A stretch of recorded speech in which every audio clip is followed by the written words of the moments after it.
అంగీకరించాడు సుగ్రీవుడు.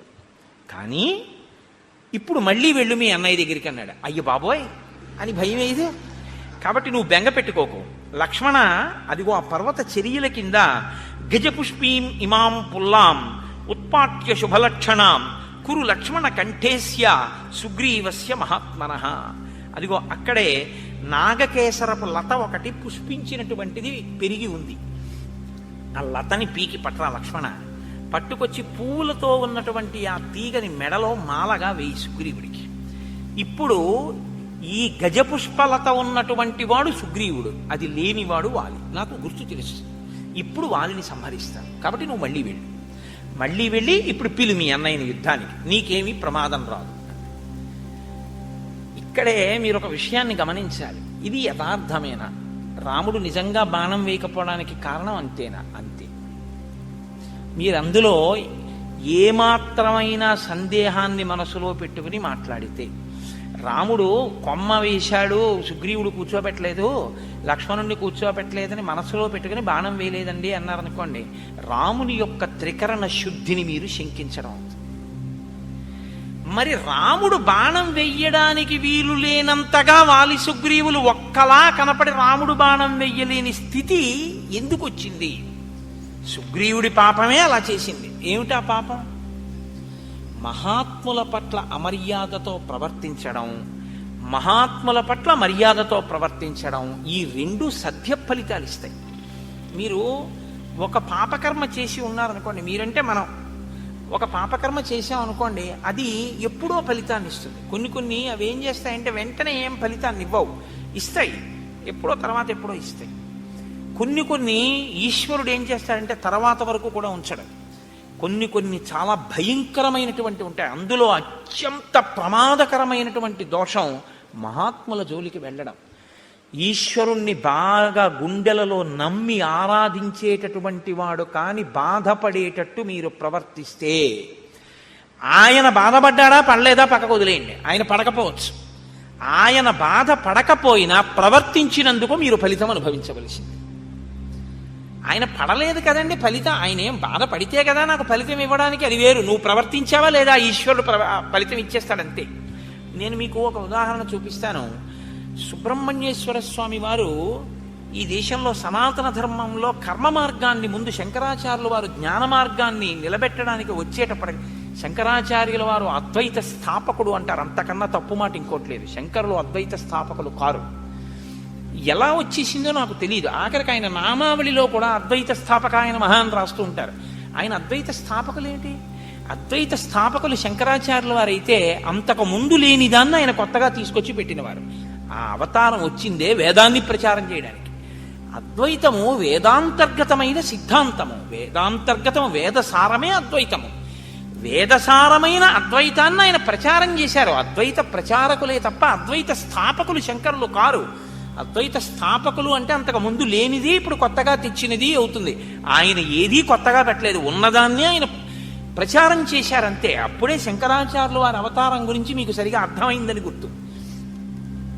ఒక లేకి ప్రశ్న ఒకటి వేస్తుంటారు, ఆయన జగద్గురువులు ఎప్పుడయ్యారని. జగద్గురువులు అవడం ఏమిటైనా? ఆయన పుట్టడం జగద్గురువుగా పుట్టారు. అసలు ఆయన జగద్గురువు అవడం అన్న మాట లేదు, ఆయన పుట్టడమే జగద్గురుత్వం అంతే.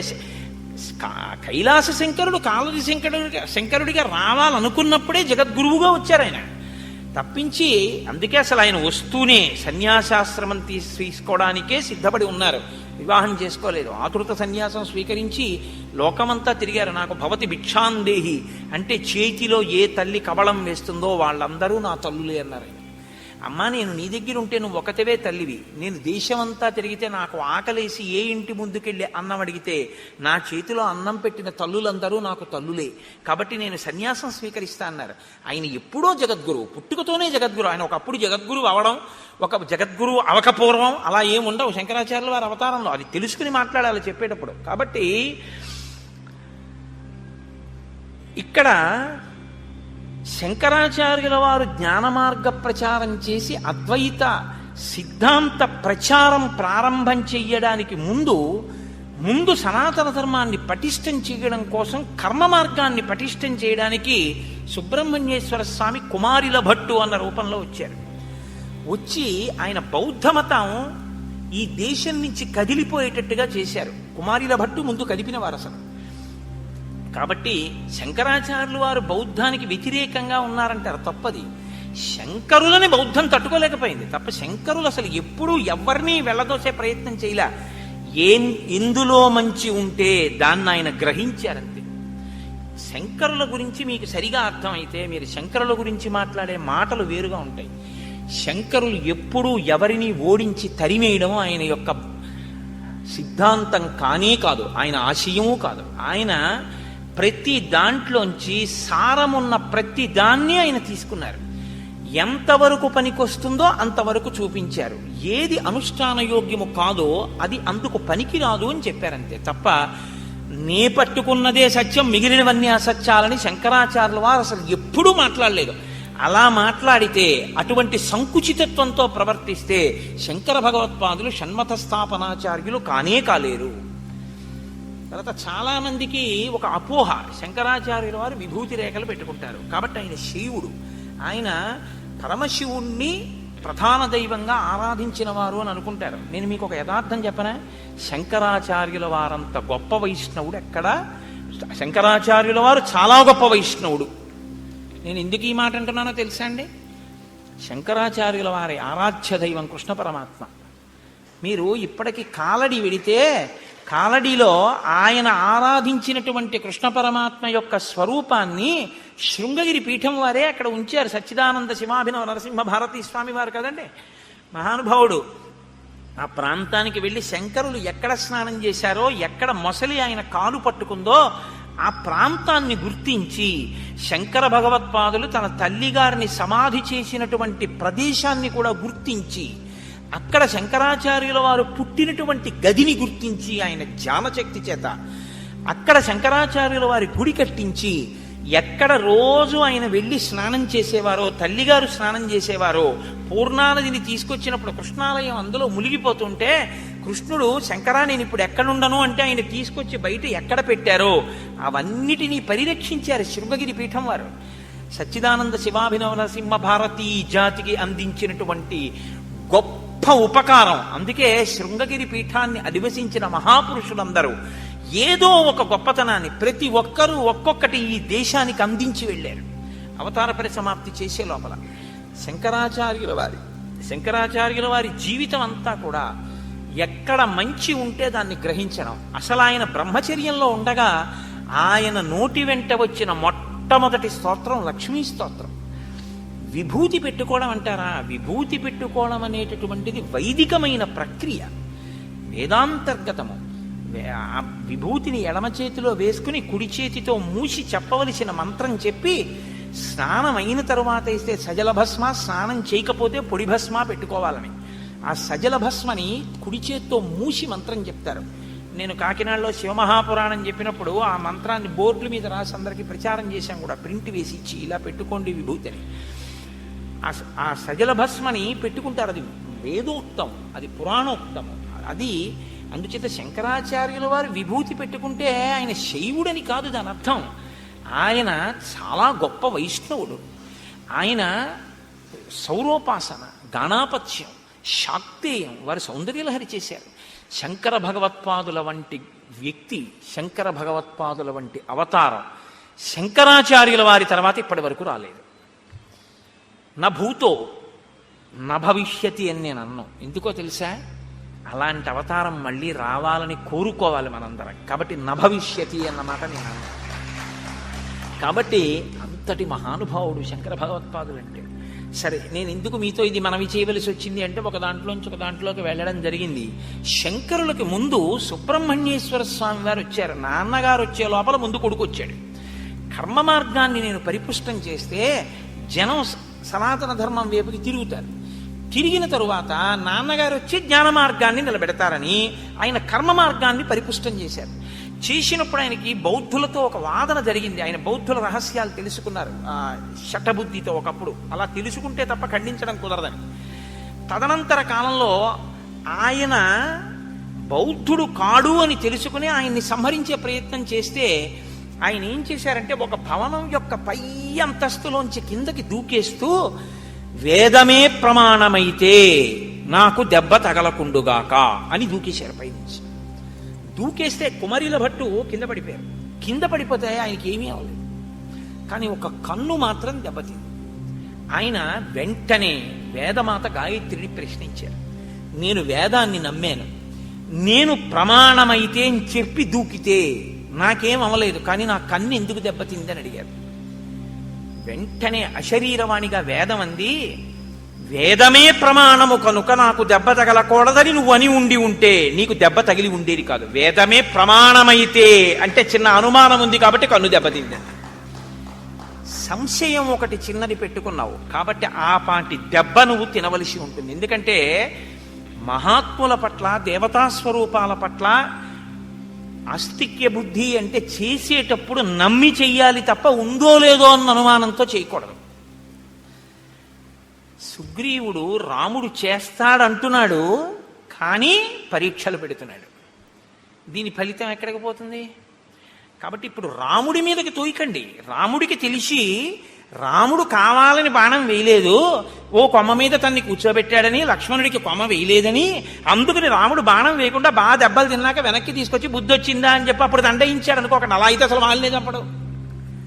అప్పుడు మీరు రాముని యొక్క శీలాన్ని మీరు అవమానించినట్లు అవుతుంది. రాముడు అలా ఉండడు, ఆయన త్రికరణ శుద్ధి. రామో దీర్ణాభిభాషతే, అమ్మా నాకు 2 మాటలు మాట్లాడడం చేత కాదమ్మా అన్నాడు ఆయన. కాబట్టి నేను చంపుతాను అని మాట ఇచ్చినటువంటి రాముడు చంపకుండా ఉండి మీ ఇద్దరు ఓలా ఉన్నారు అందుకు చంపలేదు అని రాముడు చెప్తే రాముడు అబద్ధం అన్నట్టు అవుతుంది. అప్పుడు మీరు రామాయణాన్ని సరిగ్గా పరిశీలనం చేయలేదు, రామాయణం బాగా అర్థం చేసుకునే ప్రయత్నం మీరు చెయ్యలేదు అని గుర్తు. సుగ్రీవుడు రాముణ్ణి నమ్మాడు, కానీ అంటే but is a bit of poison, కానీ అనేటప్పటికి అందులో చిన్న అనుమానం ఉంది. అనుమానం ఉండి ఆయన యందు నమ్మకం కలగడానికి ఆయనకే పరీక్షలు పెట్టి క్లేశాన్ని కల్పించినందుకు మహాత్ముడైన రాముడు ఇబ్బంది పడ్డాడా? ఈశ్వరుడికి అనవసరం. రాముడు ఈశ్వరుడని మాట్లాడకండి. ఇప్పుడు రాముడు ఈశ్వరుడని మాట్లాడేశారనుకోండి, మీరు మళ్ళీ కథ ఇంకొక పొంత తొక్కేస్తుంది. ఇప్పటి వరకు నరుడనేగా మనం మాట్లాడుకుంటున్నాం, అలాగే మాట్లాడుకుందాం. కాబట్టి నరుడిగా అలా అయితే వెంటనే శంఖచక్రాలు గదా బాణ పద్మం చూపించేసి నీ మొహం ఇచ్చా నేను విష్ణువుని రా అని చెప్పచ్చు. అలా చెప్పలేదుగా. అస్థిపంజరాన్ని ఎత్తి అవతల పారేయమంటే ఎత్తి అవతల పారేసాడు. నరుడిగానే చూపిస్తున్నాడు, తనకే ఉపకారం కావాలన్నట్టే చూపిస్తున్నాడు ఆయన. సీతమ్మని నువ్వు వెతికి పెట్టాలన్నట్లు. కాబట్టి ఇప్పుడు మహాత్ముడి జోలికి వెళ్ళాడు అని మీరు చెప్పవలసి ఉంటుంది. ధర్మాన్ని అనుష్ఠించేటటువంటి వాడు, సత్యాన్ని పట్టుకున్నవాడు, మిత్రధర్మానికి కట్టుబడ్డవాడు, శక్తి ఉండి ప్రతిజ్ఞ చేసిన వాడైనా అలా కుదరదయ్యా, నువ్వు చేసినా నేను నమ్మను, నువ్వు ఇవి చేస్తేనే నేను నమ్ముతాను అనేసి ఉంటే ఇంకోలా ఉంటుంది. నువ్వు ఇంద్రుడంతటి వాడివి, ఇంద్రుడిని గెలుస్తావు కానీ అంటూ ఉండడం మాట ఒకలా, లోపల ఒకలా సుగ్రీవుడికి. కాబట్టి ఇప్పుడు రాముడు బాధపడ్డాడా లేదా పక్కన ఉంచండి. కుమరిల భట్టని అంతటి వారు సాక్షాత్తు సుబ్రహ్మణ్యావతారం అయినా కూడా అనుమానం వ్యక్తం చేసినందుకు దెబ్బతిన్నారే, మరి అది సుగ్రీవుడికి మాత్రం ఎందుకు వర్తించదని మీరు అనుకుంటున్నారా? అంత పెద్ద రక్షణ ఉంటుంది, కానీ ఆ రక్షణ పొందడానికి ముందు చేసిన పాపం కడిగేసుకోవాలి. ఇది పోవాలి. ఇది కడగడానికి ఈశ్వరుడు రామునికి ఇద్దరూ ఒక్కలా ఉండి బాణం వెయ్యలేనటువంటి పరిస్థితి ఉత్పన్నమవుతోంది. కాసేపు బాణం వేయకుండా ఉండడమే మంచిదన్న బుద్ధిని ప్రచోదనం చేశాడు.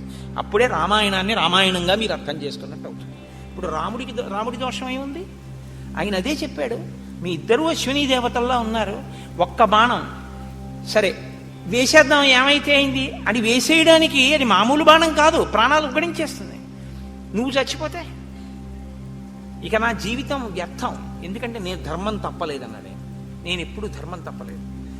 మిత్రుణ్ణి చంపేసి మాట ఇచ్చి నిన్ను కాపాడతాను అని అగ్నిసాక్షిగా నేను నీతో స్నేహం చేసి ఎవరెవరో గుర్తుపట్టలేకపోతున్నాను అని తెలిసి కూడా బాణం వేసేనా? వాలి చచ్చిపోతే పర్వాలేదు, 2వ కోణం కూడా ఉంటుందిగా. అప్పుడు తెలియకుండా వేసినప్పుడు నీ మీద పడి ఉంటే ఎలా వేయమంటావు? అందుకు వెయ్యలేదన్నాడు. ఇప్పుడు ఎక్కడ రాముడి దోషం ఉంది నాకు చెప్పండి. ఎందుకు రాముడి మీదకి పెట్టి చూస్తారు మీరు? ఇంకొకలా చూడండి. కిష్కింధకాండ దగ్గరికి వచ్చేటప్పటికి ఉన్న ఇబ్బంది ఏమిటంటే కిష్కింధకాండలో రాముణ్ణి సరిగ్గా అర్థం చేసుకునే ప్రయత్నం లేక రాముని యందు దోషం ఆరోపించి చెట్టు చాటు నుంచి కొట్టాడు, వాలితో ఇలా అన్నాడు, బాణం వేయకుండా వచ్చేసాడు, సుగ్రీవుడు 2 మాటలు దెబ్బలు తిన్నాడు, ఇవన్నీ ఏవో తెలివి తక్కువ మాటలు అంటుంటాం మనం. కానీ సక్రమంగా మీరు అర్థం చేసుకుంటే రామచంద్రమూర్తి యొక్క శీల వైభవం మీకు అర్థమవుతుంది. మీకు ఒక యథార్థం చెప్పనా, మీరిలా అర్థం చేసుకోవడానికి ప్రయత్నించినప్పుడు అర్థం అవడం కూడా రామానుగ్రహంగానే అర్థమవుతుంది.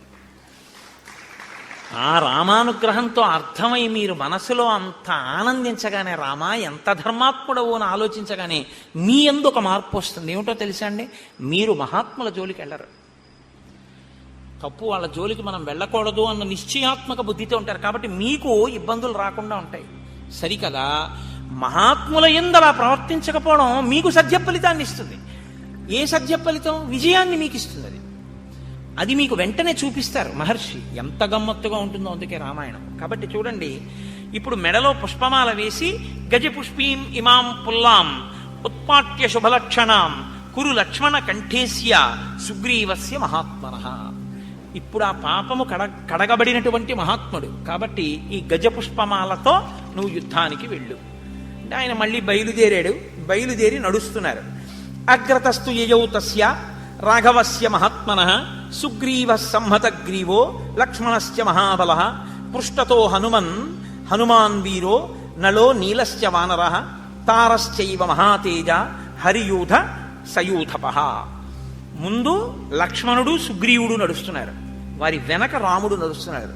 రాముడి వెనక హనుమ, తారుడు, ఆ తరువాత నలుడు, నీలుడు, వీళ్ళు ఆయన వెనక నడుస్తున్నారు. అందరూ కలిసి వెడుతున్నారు. ఆకాశమంతెత్తు పెరిగిపోయినటువంటి చెట్లు, లతలు అవన్నీ కనపడి ఏదో పెద్ద నృత్యాలు, పాటలు అవి వినపడుతున్నట్టు మధురమైనటువంటి ఫలములతో, పుష్పములతో నిండిపోయి, కానీ ఆ వనంలోకి ఒక పక్షి కూడా వెళ్లకుండా కనపడింది రాముడికి. ఆశ్చర్యపోయి, ఇన్ని ఫలములు, ఇన్ని పుష్పములు ఉండి, ఇన్ని చెట్లుంటే ఒక పక్షి అయినా ఉండాలి కదా, ఏదీ లేదేమిటి? ఆశ్చర్యపోయి ఆయన సుగ్రీవుణ్ణి అడిగాడు, ఏమిటి ఇలా ఉంది ఈ వనం? రాముడు చాలా గొప్పగా అడుగుతాడండి. ఒక ప్రశ్న వేయడం అంటే ఆయన అలా ఉంటాడు. ఇన్ని చెట్లుంటే పక్షులు ఉండాలి, చెట్లున్నాయి, పళ్ళున్నాయి, తేనె పట్లున్నాయి, పువ్వులున్నాయి, పక్షి లేదు, మృగం లేదు, మనిషి లేడు. ఎందుకు లేదు అలాగా? ఏమిటి దీని విశేషం? సుగ్రీవా, నీకేమైనా తెలుసా? కిష్కింధని పరిపాలించావుగా కొంతకాలం, చెప్పు అన్నాడు. అంటే ఆయన అన్నాడు, అత్ర సప్తజనానామ మునయః సంసితవ్రతాః సప్తైవాసన్నధ శీర్ష నియతం జలసాయినః. ఇక్కడ సప్తజనులు అనబడేటటువంటి మునులు ఉండేవారు 7. వారు చెట్టు కొమ్మలకి కాళ్ళు పైకి పెట్టి తల కింద పెట్టి తపస్సు చేసేవారు. వారు 7 రోజులకొక్కసారి బయటికి వచ్చి వాయువుని భక్షించేవారు. వాళ్ళు నీటిలో పడుకునేవారు. అంత ఘోరమైనటువంటి తపస్సు చేశారు. సప్తరాత్ర కృతాహార వాయునా వనవాసినః దివం వర్ష శతైర్యాత సప్తభి సకళేబరాః. 700 సంవత్సరములు అలా తపస్సు చేశారు. తపస్సు చేశాక వాళ్ళు సశరీరంగా స్వర్గానికి వెళ్ళిపోయారు. వారు ఇప్పటికీ అప్సరసలతో కలిసి ఈ వనంలోకి వచ్చి క్రీడిస్తూ ఉంటారు. అప్పుడు ఇక్కడ గొప్ప గొప్ప నాట్యములు, కాలి అందెల రవళులు, సంగీత ధ్వనులు వినపడుతుంటాయి. ఆ మహామునులు సంచరించిన ప్రాంతం కనుక అందులోకి పక్షులు, మృగములు ఏవి కూడా, ఇందులోకి ఆఖరికి ఇంద్రాది దేవతలు కూడా ప్రవేశించలేరు. ఒకవేళ ఎవరైనా అంత తపశ్శక్తితో కూడినటువంటి ఆ ప్రాంతంలోకి వెడితే, అంత తేజోవంతమైన భూమి యందు అడుగిడితే ఆ తేజస్సుని తట్టుకోలేవు. కాబట్టి యువతల ప్రాణులు వెంటనే చనిపోతారు. కాబట్టి రామ, పక్షులు కాని మృగములు కాని ఏవి ఆ వనంలోకి వెళ్ళవు. అంత గొప్పది. రామ, ఇక్కడ ఒక విషయం చెప్పాలి నేను అని కురు ప్రణామం ధర్మాత్మన్ తాన్ సముద్దిశ్య రాఘవ లక్ష్మణేన సహ భ్రాత్ర ప్రయత సంయతాంజలి. రామ, ఒక్కసారి ఇక్కడ ఆగి ఆ వనం వంక తిరిగి లక్ష్మణ సహితుడవై ఒక నమస్కారం ఇచ్చి. ఎందుకు చేయాలి? ప్రణమంతి హియే తేషాం మునీనాం భావితాత్మనాం న తేషాం అశుభం కించిత్ శరీరే రామదృశ్యతే. ఈ సప్త జనులు అనబడేటటువంటి వాళ్ళు తపస్సు చేసినటువంటి వనం వంక తిరిగి ఎవరు నమస్కారం చేస్తారో వాళ్ళకి రోగాలు రావు, వాళ్ళు అనుగ్రహిస్తారు. పైగా వారికి ఉత్తర క్షణంలో విజయం కలుగుతుంది. ఎవరు చెప్తున్నారు ఈ మాట? సుగ్రీవుడు చెప్తున్నాడు. అంటే ఒక కార్యం మీద వెళ్ళేటప్పుడు మహాత్ములు ఉండి వెళ్ళిన భూమికి నమస్కరించినా సరే వాళ్ళని తలుచుకుని విజయం కలుగుతుంది, శరీరానికి అనారోగ్యం కూడా రాదు. మహాత్ములకి నమస్కారం చేస్తే ఈ సత్య ఫలితం ఉంటే, మహాత్ముల పట్ల ఇంకొకలా ప్రవర్తిస్తే దానికి ఫలితం ఉంటుందా ఉండదా? సత్య ఫలితం వెనకదా ఫలితం, ఇప్పుడు ఈ ఫలితం. అంటే వాలి మరణిస్తాడని గుర్తు, సుగ్రీవుడి మనోరథం ఈడేరుతుందని గుర్తు. మీరు అందుకే కిష్కింధకాండ చాలా జాగ్రత్తగా గమనించవలసి ఉంటుంది. కిష్కింధకాండ ధర్మ సూక్ష్మములతో ఉంటుంది. ఎక్కడికక్కడ మహర్షి మనకి విషయాలు చెప్తుంటారు. అందుకే మహాత్ములైనటువంటి వారు కనపడ్డప్పుడు మీరు ఒక్క నమస్కారం చేసి పరమ గౌరవంతో నిలబడితే చాలు, మీకు ఈశ్వరానుగ్రహం వచ్చేస్తుంది. మహాత్ముల పట్ల మీరు వ్యతిరేకంగా ప్రవర్తిస్తే చాలు, వ్యతిరేక ఫలితం కూడా వచ్చేస్తుంది. కాబట్టి ఇప్పుడు ఒక నమస్కారం చెయ్యి అంటే, తతో రామ సహ భ్రాత్రా లక్ష్మణేన కృతాంజలి. నమస్కారం చేసి, అభివాద్యతు ధర్మాత్మా రామో భ్రాతా చ లక్ష్మణ సుగ్రీవో వనరాశ్చైవ జగ్ముహు సంహృష్ట మానసాహ. సంతోషంగా వాళ్ళందరూ కలిసి ఆ కిష్కింధానగరం వైపుకి వెళ్ళారు. వెళ్ళిన తర్వాత సుగ్రీవుడు ఒక మహానాదం ఒకటి చేశాడు. ఆ మహానాదానికి అక్కడ ఉండేటటువంటి గోవులన్నీ కూడా తోకలెత్తి పారిపోయాయి. ఆకాశంలోనూ చెట్ల మీద ఉన్నటువంటి పక్షులన్నీ గుండెలు బద్దలై నేల మీద పడి మరణించాయి. అంత పెద్ద మహానాదం చేశాడు. అప్పుడే సుగ్రీవుణ్ణి తరిమేశానన్న ఆనందంతో అంతఃపురంలోకి వెళ్ళి తారతో క్రీడిస్తూ మధుపానాసక్తుడై ఉన్నాడు వాలి. శ్రుత్వాతు తస్య నినదం సర్వభూత ప్రకంపనం మదశ్చైక పదే నష్ట క్రోధాశ్చాపతితో మహాన్. వెంటనే ఇప్పుడిప్పుడు వీణ్ణి నేను ఇంత యుద్ధం చేసి నెత్తురు కారేటట్టు కొట్టి తరిమొచ్చాను, మళ్ళీ వచ్చి సింహనాదం చేస్తున్నాడు ఆ యుద్ధానికి అని విపరీతమైన క్రోధం వచ్చి లేచి నిలబడ్డాడు వాలి. సతు రోషపరీతాంగో వాలి సంధ్యాతపప్రభ ఉపరక్త ఇవాదిత్య సద్యో నిష్ప్రభతాం గతః. గ్రహణం నాడు సూర్యుడు ఎలా కాంతి కోల్పోతాడో నిలబడిన వాలి యందు కోల్పోబడుతున్నటువంటి కాంతి కనపడింది, లేదా కాంతి క్షీణించిన వాలిగా నిలబడ్డాడు. అంటే మృత్యు వాసన అవుతోంది అని గుర్తు. ఆయన గబగబా అడుగులు వేసి బయటికి ఎడుతున్నాడు. తార ఆయన భార్య. శ్రీరామాయణంలో తార ఒక మెరుపు, అద్భుతం. అసలు కిష్కింధకాండలో తార పాత్ర అనుపమానం. అలా మాట్లాడుతుంది, 2 పర్యాయాలు మాట్లాడుతుంది కిష్కింధకాండలో, 2 సార్లు అంతే. మీరు చెవులు ఒగ్గి వినాలన్నమాట తార మాట్లాడుతుంటే. అలా మాట్లాడుతుంది. బృహస్పతి యొక్క కుమారుడు తారుడు, తారుని యొక్క కూతురు తార. అందుకని తాతగారి తెలివితేటలన్నీ వచ్చాయి ఆవిడికి. మీరు శ్రీరామాయణంలో ఇంకో గమ్మత్తుంది. రామాయణంలో కొన్ని జంటలు కనపడతాయి మీకు. దశరథుడు 3 భార్యలు, సీత రాములు, అహల్య గౌతముడు, తార వాలి, రావణుడు మండోదరి. ఇలా ఒక్కొక్క జంటలో ఒక్కొక్క లక్షణం ఉంటుంది. దశరథుడు కౌసల్య సుమిత్ర కైకేయి. కౌసల్య యందు ఉదాసీనుడు, అసలు పట్టించుకోడు. సుమిత్ర యందు తటస్థుడు, పట్టించుకున్నాడో పట్టించుకోలేదో, విన్నాడో వినలేదో తెలియదు. కైకేయందు ప్రేమాస్పదుడు, కొంప ముంచేసింది.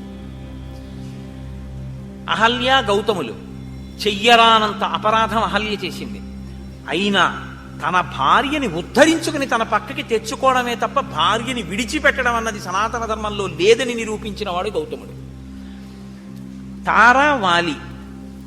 తార ఏది చెప్పినా వింటాడు, నోర్ముయ్యి అని ఎప్పుడు అంటాడు, చక్కగా వింటాడు. తను చేసేదే చేస్తాడు తప్ప తార చెప్పిన మాట పాటించాడు వాలి. రావణుడు మండోదరి అసలు భార్యగా చూసినట్లు కూడా మీకు కనపడదు.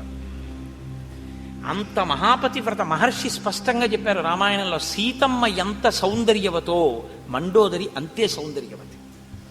నా ఎందు కనపడని ఏ అందం నీకు సీతమ్మ ఎందు కనపడిందిరా, నీకు మృత్యువు కోసం వెళ్ళావు తప్ప అంది మండోదరి.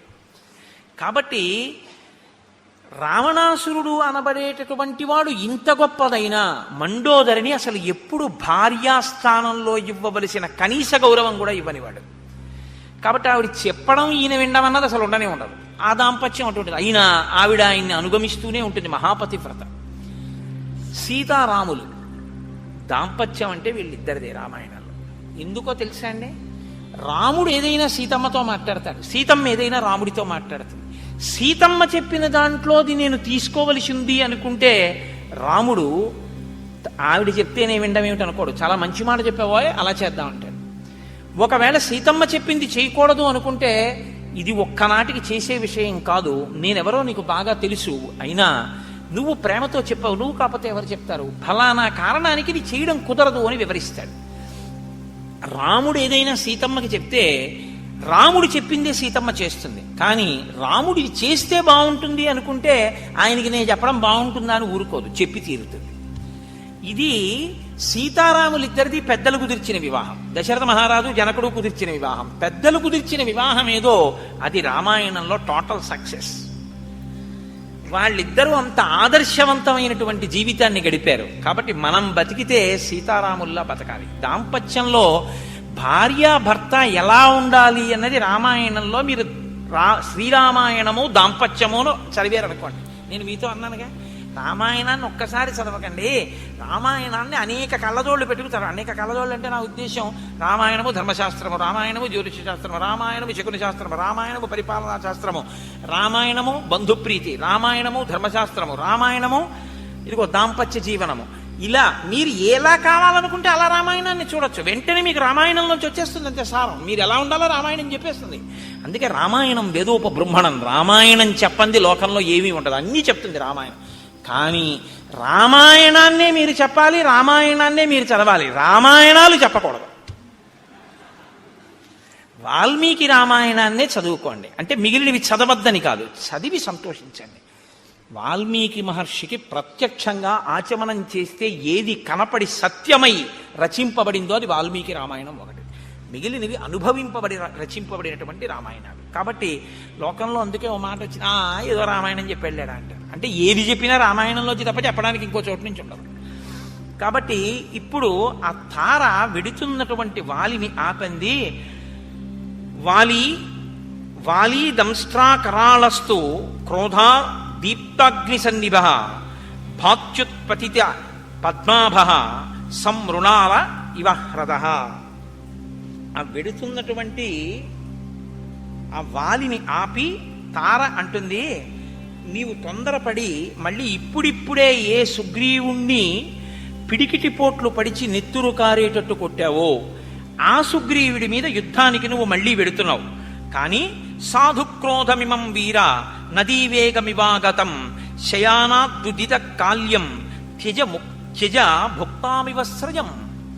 ఒక పురుషుడు రాత్రి పడుకోబోయే ముందు, నిద్రలోకి వెళ్ళడానికి ముందు మెడలో ఒక పుష్పహారం వేసుకుని పడుకుంటాడు. అంటే అదేంటంటే అలా కూడా వేసుకుంటారా అంటే అలా వేసుకుంటారు అందానికి. ఇప్పుడు మనం అంటే అంతంత డబ్బులు అంతంత పూలదండలు అవన్నీ ఇప్పుడు అదోలా చూస్తారు అలా వేసుకుంటే. కానీ అలా వేసుకుని పడుకునేవారు పూర్వం. కాబట్టి పూలహారం వేసుకుని నిద్రించినటువంటి పురుషుడు మరునాడు నిద్ర లేవగానే నలిగిపోయిన పుష్పహారాన్ని తీసి ఎలా పక్కన పడేసి బయటికి వస్తాడో అలా నీలో జనించినటువంటి కోపాన్ని ఉత్తర క్షణం విడిచిపెట్టేసేయి. నదీ ప్రవాహంలా వస్తోంది నీకు కోపం, ముంచెత్తుతోంది నేను.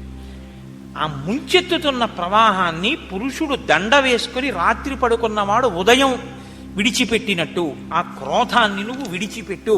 నేను చెప్పిన మాట విన. సహసా తవ నిష్క్రామో మమ తావన్న రోచతే శ్రూయతాం చాభిదాస్యామి ఎన్నిమిత్తం నివార్యసే. ఇప్పుడొద్దు యుద్ధానికి, వెడుదుగాని యుద్ధానికి నువ్వు వెళ్ళొద్దు, యుద్ధం చెయ్యొద్దు, ఇంట్లోనే ఉండు, వెన్ను చూపించు అని నేను అనను. కానీ నీ తమ్ముడు ఇప్పుడు వచ్చి మళ్ళీ సింహనాదం చేస్తున్నాడు. కానీ వెళ్ళవద్దు ఇప్పుడు యుద్ధానికి. ఎందుకు వెళ్ళవద్దు అంటున్నానో నువ్వు విను జాగ్రత్తగా.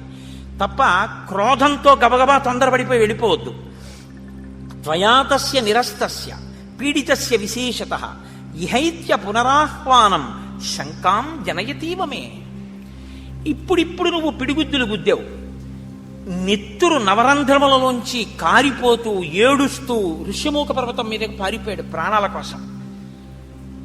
వెళ్ళి కొంచెం సేపు అవ్వలేదు, నువ్వు ఇంట్లోకి వచ్చావు, మళ్ళీ వచ్చి సింహనాదం చేస్తున్నాడు. ఇత పూర్వం ఎప్పుడు చేయలేదు సుగ్రీవుడిలా. ఏ ధైర్యంతో మళ్ళీ వచ్చి సింహనాదం చేశాడు. కాబట్టి ఏదో ఇందులో అనుమానించవలసింది ఉంది, తొందరపడి వెళ్ళకు.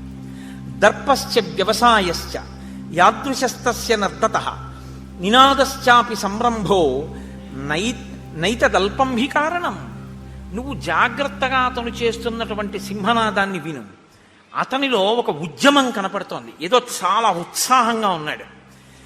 ఆ ధ్వని పూర్వంలా లేదు, ఇప్పుడు ఏదో ధైర్యంతో అరుస్తున్నాడు. అతనిలో ఒక తొందర ఉంది, రా బయటికి అని, నిన్ను బయటికి రప్పించడమే పూనికతో ఉన్నాడు. ఈ మూడు కనపడుతున్నాయి ఆ నాదంలో. అంటే ఏదో తేడా ఉంది వాళ్ళ సుగ్రీవుల్లో. నా సహాయమహం మన్యే సుగ్రీవం తామిహాగతం అనష్టబ్ద సహాయశ్చ యమాశ్రిత్యైష గజ్జతి. సుగ్రీవుడి వెనక ఎవరో ఉన్నారు, ఎవరో సుగ్రీవుడికి సహాయం చేయడానికి వచ్చారు. కాబట్టే సుగ్రీవుడికి అంత ధైర్యం వచ్చింది. లేకపోతే ఇంత ధైర్యంగా వచ్చి ఇప్పుడు మళ్ళీ అరవగలిగినటువంటి ప్రజ్ఞ సుగ్రీవుడికి లేదు. ప్రకృత్యా నిపుణశ్చైవ బుద్ధిమాంశ్చైవ వానరః నా పరీక్షిత వీర్యేణ సుగ్రీవ సఖ్యమేష్యతి. ఎవరినో తీసుకొచ్చాడు, ఎవడైతే మాత్రం నాకేంటి, ఇప్పటి వరకు నాకు ఓటమి తెలియదు అంటావేమో. సుగ్రీవుడు ఎటువంటి వాడో తెలుసా? నాకు బాగా తెలుసు. నీ తమ్ముడు ఎవరితోనైనా స్నేహం చేసే ముందు, ఎవరినైనా నమ్మే ముందు, నీ దగ్గరికి వచ్చే ముందు, నిన్ను యుద్ధానికి పిలిచే ముందు అవతలి వారు నీతో యుద్ధం చెయ్యగలిగిన వారేనా అన్నది వాళ్ళు మాట చెప్తే నమ్మడు, పరీక్షించి చూసి వచ్చి ఉంటాడు. ఎందుకంటే సుగ్రీవుడి శీలం అటువంటిది. పరీక్షించి చూశాడు నీ తమ్ముడు, నిర్ధారించుకున్నాడు తనతో వచ్చిన స్నేహితుడెవరో నిన్ను మట్టు పెట్టగలిగిన వాడు అని నమ్మకం ఏర్పడ్డాకే వచ్చాడు. కాబట్టి తొందరపడి వెళ్ళకు. ఎంత ఖచ్చితంగా చెప్పేస్తోందండి మహాతల్లి నిజంగా. పూర్వమేవ మయా వీర శృతం కథయతో వచః అంగదస్య కుమారస్య వక్ష్యామి త్వాం హితం వచః. ఇత పూర్వం యువరాజు అయినటువంటి అంగదుడు నాతో ఒక విషయం చెప్పాడు. నేనిప్పుడు నీతో ఆ మాట చెప్తాను, శ్రద్ధగా విను. అంగదస్థ కుమారోయం వనాంతం ఉపనిర్గతః ప్రవృత్తిస్తేన కథిత చారై రాశీ నివేదిత. ఒకనాడు అంగదుడు ఈ రాజ్యము యొక్క హద్దులు, సరిహద్దుల వరకు వెళ్ళాడు. దాటి ఋష్యమూక పర్వతం వైపుకి వెళ్ళరుగా. గూఢచారులు ఎప్పుడు అవతల దేశాల్లో తెలుసుకున్న విషయాలు ఆ సరిహద్దులు దాటి వచ్చి చెప్తూ ఉంటారు. గూఢచారులు ఒక విషయాన్ని చెప్పారు అంగదుడితోటి. ఆ అంగదుడు నాతో చెప్పాడు, అయోధ్యాధిపతే పుత్రౌ శూరౌ సమర దుర్జయౌ ఇక్ష్వాకూణాం కులే జాతౌ ప్రథితౌ రామలక్ష్మణౌ సుగ్రీవ ప్రియకామార్థం ప్రాప్తౌ తత్ర దురాసదౌ సతే భ్రాతుర్హి విఖ్యాత సహాయో రణకర్మణి రామ పరబలామర్ధి యుగాంతాగ్ని రివోత్థిత. అయోధ్యాధిపతి అయినటువంటి దశరథ మహారాజు గారి పెద్ద కుమారుడైనటువంటి రామచంద్రమూర్తి తన తమ్ముడైనటువంటి లక్ష్మణుడితో కలిసి అరణ్యవాసానికి వచ్చాడు. రాముడు సామాన్యమైనటువంటి వీరుడు కాడు, చాలా గొప్ప శౌర్య పరాక్రమములు ఉన్నవాడు. అటువంటి రాముడు సుగ్రీవుడితో స్నేహం చేశాడు అని గూఢచారులు మనకి వర్తమానం చెప్పారు. నివాస వృక్ష సాధూనాం ఆపన్నానాం పరాగతి ఆర్తానాం సంశ్రయశ్చైవ యశశ్చైకభాజనం. మిగిలిన విషయాలు చెప్పడంలో తార ప్రజ్ఞ గురించి మీరు ఆలోచించక్కర్లేదు. ఇది చెప్పడానికి తార ప్రజ్ఞావంతురాలు అని మీరు చెప్పవలసింది. మిగిలినవి ఒక రాజు భార్యగా ఆమె తన అనుభవంతో పసిగట్టగలిగింది అని మీరు అనుకోవచ్చు. కానీ ఇది చెప్పాలంటే పూర్వపుణ్యం ఉంటే తప్ప చెప్పలేరు. గత జన్మలలో చాలా పుణ్యం చేసి ఈశ్వరుడి యొక్క అనుగ్రహం పొందిన వాళ్ళకే ఈశ్వరుడి యొక్క స్వరూపం గురించినటువంటి జ్ఞానము భాసిస్తుంది. ఆవిడ రాముడెవరో పసిగట్టేసింది. అందుకే కిష్కింధకాండలో తార మెరుపు అన్నాను నేను. ఈ శ్లోకాన్ని తార చెప్పకపోతే, తార ఉపన్యాసం అంతా ఒకెత్తు గొప్పదే, కానీ ఈ శ్లోకం వల్ల తార జాజ్వల్యమానమైనటువంటి స్థానాన్ని పొందేసింది కిష్కింధకాండలో. నివాస వృక్ష సాధూనాం ఆపన్నానాం పరాగతి ఆర్తానాం సంశ్రయశ్చైవ యశశ్చైకభాజనం. రాముడు ఒక చెట్టు. రాముడు ఎటువంటి చెట్టు అంటే అది పూలతో పళ్ళతో నిండినటువంటి ఒక పెద్ద మహావృక్షం. రాముడు అనబడేటటువంటి చెట్టు యొక్క పాదములను ఎవరు ఆశ్రయిస్తారో వాళ్ళకి నీడనిస్తుంది. మీరు ఒకటి గమనించండి, మీకు నీడ కావాలి, చెట్టు అక్కడ ఉంది, మీరు చెట్టు కిందకి వెళ్ళాలా, చెట్టు మీ దగ్గరికి వస్తుందా? మీరు చెట్టు కిందకి వెళ్ళాలి. చెట్టు కిందకి మీరు వెళ్ళాలి తప్ప మీరు ఇక్కడ కూర్చుని ఓ చెట్టా నాకు నీడని అంటే చెట్టు నీడనివ్వదు. మీరు చెట్టు యొక్క మూలమును పాదమును ఆశ్రయించారనుకోండి, చెట్టు నీడనిచ్చేస్తుంది. మీరు దాని పాదాలు పట్టుకుంటే నీడనిస్తుంది. పాదాలు పట్టుకుని మీరు నించున్నప్పుడు మీకు నీడనిచ్చేటప్పుడు నువ్వు స్త్రీవా, పురుషుడివా, చదువుకున్నవాడివా, చదువుకోని వాడివా, ధనవంతుడివా, పేదవాడివా, ఆచరణ ఉన్నవాడివా, లేనివాడివా, ఇవన్నీ ఏమి చూడదు. నీడనివ్వడం ఆ చెట్టు యొక్క ప్రయోజనం, ఆ చెట్టు యొక్క లక్షణం అంతే. నీకన్నా ముందు సుగ్రీవుడు చేరిపోయాడు ఆ చెట్టు కింద. రాముడనేటటువంటి చెట్టు నీడలో సుగ్రీవుడు ఉన్నాడు, చెట్టు బయట ఎండలో నువ్వు ఉన్నావు. రాముణ్ణి ఆశ్రయించి సుగ్రీవుడుంటే నాకేమిటి, నాకు బలం ఉందంటావేమో, అలాంటి చెట్టు లోకంలో ఇంకొకటి లేదు, అదొక్కటే చెట్టు. రాముణ్ణి ఆశ్రయించిన వాణ్ణి నిగ్రహించడం ఇంకొకటికి చేత కాదు, నీ బలం పనికిరాదు. నీ మొదటి ఓటమి, చిట్ట చివరి ఓటమి ఇదే అవుతుంది. ఎందుకంటే ఇంకొకసారి యుద్ధం చేసే అవకాశం నీకుండదు. సుగ్రీవుడి మీదకి యుద్ధానికి వెళ్ళడం అంటే రాముడి మీదకి వెళ్ళడమే. ఎందుకంటే సుగ్రీవుడికి రాముడికి మైత్రి కుదిరింది, సుగ్రీవుడి ప్రాణం రాముడు పోనివ్వడు. ఆ ధైర్యమే ఆయన సింహనాదంలో వినపడుతోంది. నువ్విప్పుడు సుగ్రీవుడి మీదకి యుద్ధానికి వెళ్ళడం, రాముడి మీదకి యుద్ధానికి వెళ్ళడం, రాముణ్ణి నిగ్రహించగలిగిన శక్తి నీకు కాదు, 3 లోకములలో ఎవరికీ లేదు. కాబట్టి నా మాట విను. నివాస వృక్ష సాధూనాం ఆపన్నానాం పరాగతి ఆర్తానాం సంశ్రయశ్చైవ యశస్సైక భాజనం. అదొక్కటి చెట్టు. ఆర్తి కలిగిన వారు, శరణాగతి చేసిన వారు అందరూ ఆ చెట్టుని ఆశ్రయించవలసి ఉంటుంది. అది ముందు నీడనిస్తుంది, తర్వాత పువ్వులు ఇస్తుంది, పళ్ళు ఇస్తుంది, అన్నీ ఇస్తుంది. కాబట్టి ఇప్పుడు నీడనిచ్చింది, రేపు పూలు పళ్ళు అనబడేటటువంటి రాజ్యాన్ని ఇచ్చేస్తుంది, నిన్ను పడగొట్టేస్తుంది.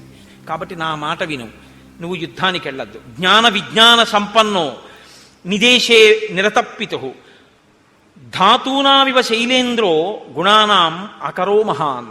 ఆయన హిమవత్పర్వతము ధాతువులన్నింటికీ ఎలా ఒక స్థావరమో, రాముడనబడేటటువంటి వాడు గుణములన్నింటికీ నిధి. తక్షమోన విరోధస్తే సహతేన మహాత్మన దుర్జయేన ప్రమేయేన రామేణ రణకర్కసు. అటువంటి రాముడితో విరోధం పెట్టుకోకు. సుగ్రీవుడితో విరోధం అని నువ్వు అనుకుంటున్నావు. ఇప్పుడున్న పరిస్థితుల్లో సుగ్రీవుడితో విరోధమే రాముడితో విరోధం. కాబట్టి రాముడితో విరోధం వద్దు. శూరవక్ష్యామితే కించిత్ నచేచ్ఛామ్యభ్యసూయితుం శ్రూయతాం క్రియతాం చైవ తవ వక్ష్యామి యద్ధితం. నాకు తెలుసు ఇప్పటి వరకు ఓటమి నిరగనివాడివి కాబట్టి రాముడంత గొప్పవాడు అంటే నీకు కోపం వస్తుంది, ఇంకోళ్ళని పొగడడం నీకు ఇష్టం ఉండదు. కానీ నా మీద కోపగించకుండా నేను చెప్పింది విను. నేను మీతో మనవి చేసింది ఇది. అన్నీ వింటాడు, చక్కగా వింటాడు. భార్య చెప్తే వద్దనండవు, అన్నీ వింటాడు, తను చేసేదే చేస్తాడు. అందుకే చచ్చిపోయాడు. నేను ఈ మాట ఎందుకంటున్నానో తెలుసా అండి? భార్య మంత్రి, ఆవిడ కన్నా నీ ఆనందాన్ని నీ అభ్యున్నతిని కోరుకునే వాళ్ళు ఉండరు. కాబట్టి ఆవిడ మాట వినవలసి ఉంటుంది కొన్నిసార్లు. కానీ ఆవిడ తప్పు చెప్తోందన్నప్పుడు దిద్దే అధికారం పురుషుడికి ఎప్పుడు ఉంటుంది. దిద్దాలి కూడా భర్త, కేవలం అనుసరించకూడదు. మంచి స్వీకరించాలి, చెడుని వద్దు అలా మనం చేయకూడదు, అలా వద్దని చెప్పగలగాలి. అది అనడు ఇది అనడు, అన్నీ వింటాడు, యుద్ధానికి ఎడతాడు. అది వాలితో వచ్చిన పెద్ద చిక్కు. కాబట్టి ఇప్పుడు ఆవిడంది యవ్వరాజ్యేన సుగ్రీవం తూర్ణం సాధ్వభిషేయచ విగ్రహం మా కృధా వీర భ్రాత్ర రాజన్ బలీయస. ఇందుకయా సుగ్రీవుడితో నీకు వైరం? నీ తోడ పుట్టినవాడయా, ఒక ప్రమిదలో వెలుగుతున్నటువంటి 2 జ్యోతులు మీ ఇద్దరు. ఆయన ఏం తప్పు చేశాడు నువ్వు అసలు రాజ్యం నుంచి వెళ్ళగొట్టావు? ఇప్పటికీ నువ్వంటే ఎంత ప్రేమో తెలుసా, నీ గురించి ఎంత గొప్పగా మాట్లాడతాడో తెలుసా. హాయిగా సుగ్రీవుణ్ణి పిలు, లోపలికి పిలిచి యవరాజ్య పట్టాభిషేకం చెయ్యి. నువ్వు రాజుగా ఉండు, సుగ్రీవుడికి యువరాజుని చెయ్యి. మీ వైపు కన్నెత్తి చూడగలిగిన వాడెవరో నేను చూస్తాను. అహం హితే క్షమం మన్యే తేన రామేణ సౌహృదం సుగ్రీవేణ చ సంప్రీతిం వైరముత్సృజ్య దూరతః. నువ్వు చక్కగా సుగ్రీవుడితో స్నేహం చేసి, రాముడితో స్నేహం చేసి, వాళ్ళిద్దరితో ప్రీతిపాత్రంగా ప్రవర్తించడం మొదలుపెట్టు, నువ్వు మరింత బలపడిపోతావు. లాలనీయోహితే భ్రాత యవీయానేషవానరా తత్రవా సన్నిహస్తోవా సర్వదా బంధురేవతే. నీ తమ్ముడే అతను, నీ చేత లాలింపబడడానికి యోగ్యుడు. అతని మీద కోపం పెట్టుకుంటానంట ఏంటి? కోపం పెట్టుకోకు. ఇక్కడ ఉండని, అరణ్యంలో ఉండని, సుగ్రీవుడు నీకు తమ్ముడు అంతే, ఈ జన్మకంతే ఇంకా మీ బంధం. అటువంటి తమ్ముడిని ఎందుకు దూరం చేసుకుంటావు? పిలిచి యవరాజ్య పట్టాభిషేకం చెయ్యి. నహితేన సమం బంధుం భువి పశ్యామి కంచన దానమానాది సత్కారై కురుష్వ ప్రత్యనంతరం. నాకు తెలుసున్నంత వరకు వాలి సుగ్రీవుడి వంటి బంధువు నీకు ఈ లోకంలో లేడు. తమ్ముడు నీ ఎందంత ప్రీతి ఉన్నవాడు, నీ సేవకుడుగా బతికేటటువంటి వాడు. ఎందుకు దూరం చేసుకుని అతన్ని చంపుతానంటావు, అతని మీదకి యుద్ధానికి ఎడతానంటావు? వెళ్లకు. హాయిగా పిలిచి అంతఃపురంలో కూర్చోబెట్టి అతనికి కావలసినటువంటివన్నీ సమకూర్చు, సంతోషపడిపోయి నీ దగ్గర చేతులు కట్టుకుని వంగి నమస్కరిస్తూ నీ వెంట ఉంటాడు. వైరమే తత్సముత్సృజ్య తమ పార్శ్వే సతిష్టతు సుగ్రీవో విపులగ్రీవ తవ బంధు సదామత. నీకు కుడి భుజం ఎలా ఉంటుందో బలంలో, సుగ్రీవుడు నీకు పక్కనుంటే అంత బలంగా ఉంటుంది. అందుకని ఆయన్ని మించిన వాడు లేడు. కాబట్టి సుగ్రీవుడితో స్నేహం చేయి. భ్రాతు సౌహృదమాలంబ నాణ్యా గతిరిహాస్థితే. నువ్వు సుహృద్భావాన్ని నీ తమ్ముడు యందు చూపించావా, నా మాట విను. సాధువాక్యం కురుష్వమే, నీ చెప్పినటువంటి మంచి మాట నువ్వు చెయ్యి. నేను చెప్పినటువంటి హితవచనములను కానీ నువ్వు తప్పకుండా ఆచరిస్తే, యుద్ధం చెయ్యకుండా రాముడితో సుగ్రీవుడితో స్నేహం చేస్తే 10 కాలాలు సంతోషంగా మనం జీవించగలం. ప్రసీద పద్యం శృణుజల్పితం హిమే నరోషమేవాను విధాతుమర్హసి క్షమోహితే కోసలరాజసూనున నిగ్రహ శక్ర సమాన తేజస. ఇంద్రుడితో సమానమైనటువంటి రాముని తేజస్సుని నిగ్రహించడానికి నువ్వు సరిపోవు. ఆ రాముడు సుగ్రీవుడి వెనక ఉన్నాడు. స్పష్టంగా చెప్తున్నాను, నా మాట నమ్ము. యుద్ధానికి వెళ్లకు. సుగ్రీవుణ్ణే లోపలికి పిలిచి అవరాజ్యమి. పరమ సంతోషంగా మీ అందరూ హాయిగా ఉంటారు. నా మాట విని నేను చెప్పిన మాట ఆచరిస్తే నేను ఎంతో సంతోషిస్తాను అని తార వాలితో చెప్పింది.